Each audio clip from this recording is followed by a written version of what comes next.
Je suis spécialiste de la communication et je travaille aussi comme thérapeute psychocorporelle. Et j'ai décidé de conjuguer mes deux expériences professionnelles pour créer une agence qui s'appelle Pulse. Et c'est une agence qui se consacre à votre épanouissement au niveau sentimental. Alors pour ceux qui ont le sentiment d'avoir trop d'attentes, il y a aussi quelque chose qu'il faut vraiment garder à l'esprit, c'est est-ce que vous êtes sûr de vraiment savoir quel type de personne vous conviendrait? Parce qu'on est tous influencés par ce qu'on entend, ce qu'on voit, par notre entourage qui nous raconte qui nous racontent leurs histoires d'amour et qui nous disent ce qui leur plaît dans leurs histoires d'amour. Et finalement, au fur et à mesure, on se construit une idée de ce que pourrait être un amour bon. Mais on ne prend pas pour autant la peine d'avoir une vraie introspection et de se dire mais bon pour moi, ça serait quoi finalement? C'est peut-être pas ce qui est bon pour mon ami, c'est peut-être pas ce qui est bon pour ma sœur, pour mon frère. Donc je vous invite vraiment à réfléchir à ce qui est bon pour vous. Ce qui définit une personne, en fait, c'est un ensemble de qualités. Et c'est pas... quand je dis de qualité, c'est de traits de personnalité. Par exemple, une personne peut être surprenante et vous vous rendez compte que ça vous fait du bien, que vous aimez ça, que ça amène de la légèreté dans votre relation et que vous avez besoin aussi de ne pas vous ennuyer.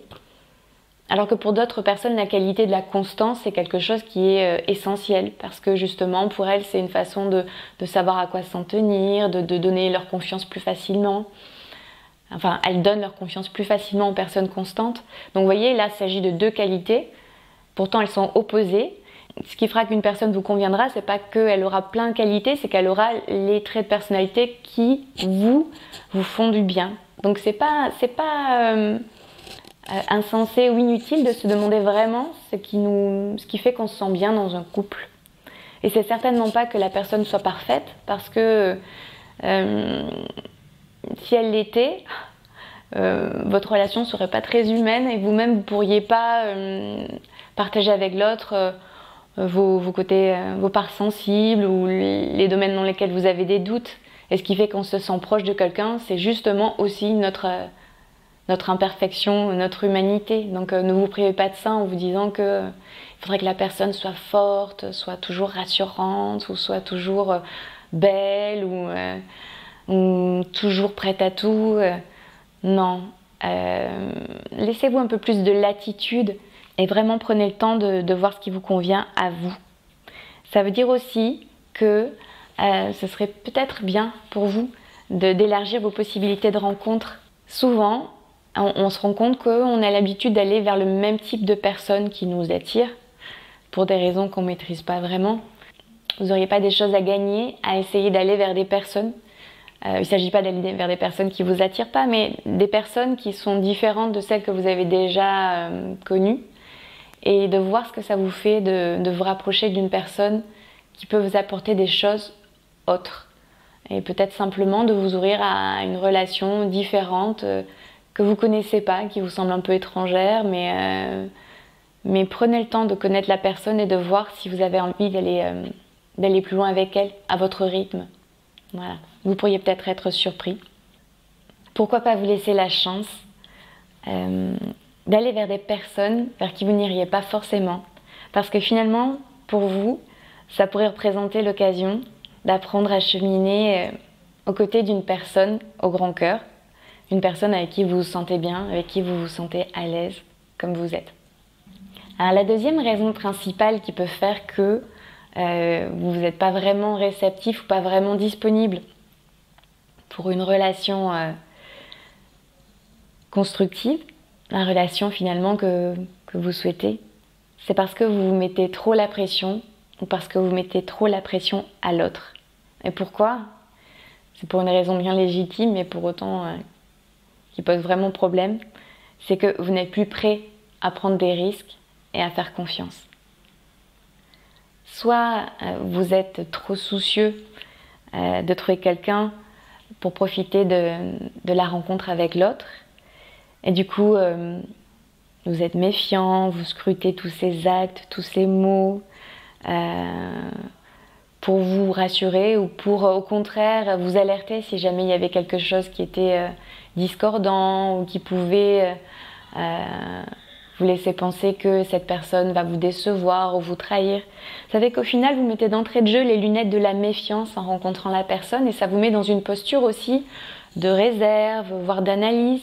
Et même si vous êtes discret ou que vous n'avez pas conscience de ça, l'autre va le sentir dans le subtil. Il va sentir que il manque de légèreté dans la rencontre, qu'il n'y a pas vraiment une connexion.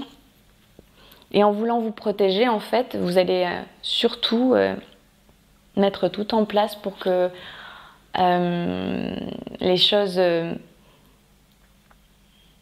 soient pas fluides et que vous ne soyez pas vraiment présent au moment que vous vivez, ce qui est le meilleur moyen pour passer à côté, effectivement, d'une rencontre favorable.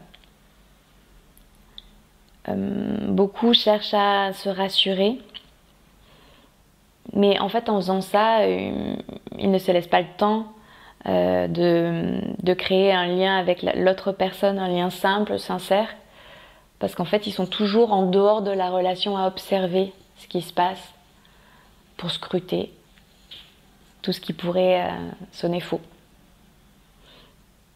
Alors que l'amour est une prise de risque et que c'est impossible de vouloir l'amour si on ne prend pas les risques qui vont avec. Alors, bien sûr, on n'a pas envie d'être inconscient et de foncer vers quelque chose de perdu d'avance, mais pour autant, l'autre mérite qu'on aille vraiment à sa rencontre sans le traiter comme un suspect d'entrée de jeu. Vous savez, la présomption d'innocence, ça marche aussi en amour. En tout cas, c'est ça aussi le don de soi. Donc c'est bien de pouvoir de s'entraîner à vivre ça de cette manière-là. Et l'autre le sentira aussi. Dans la même catégorie, on a aussi les personnes qui mettent la pression sur l'autre parce que très vite, elles veulent passer à l'étape d'après. Elles veulent être sûres que l'autre sera suffisamment engagé pour leur montrer des signes justement de cet engagement. Et du coup, pareil, il y a une sorte de pression temporelle qui fait qu'on ne se laisse pas le temps de se découvrir, de se connaître, et que tout de suite on met l'autre dans une situation un petit peu stressante où on va lui demander de passer à l'étape d'après, sans avoir pris le temps de vraiment se découvrir, de se connaître et de laisser la relation se tisser et se consolider au fil du temps. Donc là, j'ai vraiment une seule chose à vous conseiller, c'est d'essayer de baisser un peu la garde. Et parce que c'est vrai que sinon, le seul risque que vous êtes sûr de rencontrer, c'est de passer à côté de la relation.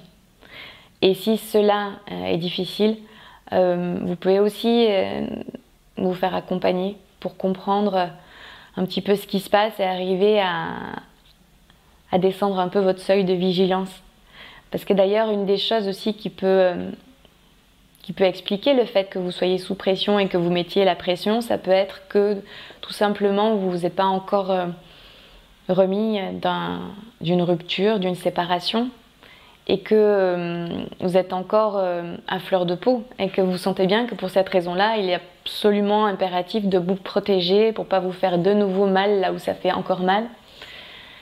Et dans ce cas-là, j'ai envie de vous dire, peut-être que ce qui serait le plus pertinent, ce qui vous aiderait à avancer par la suite, ça serait là juste de prendre le temps de prendre soin de votre blessure, de prendre le temps de digérer la séparation avec la personne à laquelle vous teniez, de vous bichonner un petit peu et d'aller à votre rythme avant de vouloir tout de suite vous remettre en selle, parce que finalement si vous vous remettez en selle en ayant plein d'appréhension, en mettant la pression, ça ne va pas vous amener dans une direction qui sera bien pour vous ou pour l'autre.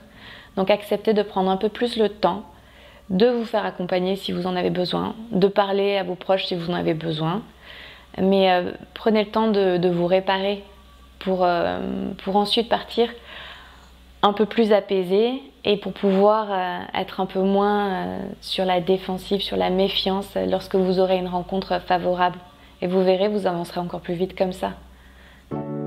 À bientôt pour le prochain podcast. Parce que rappelez-vous, un cœur qui aime, c'est une vie qui pulse.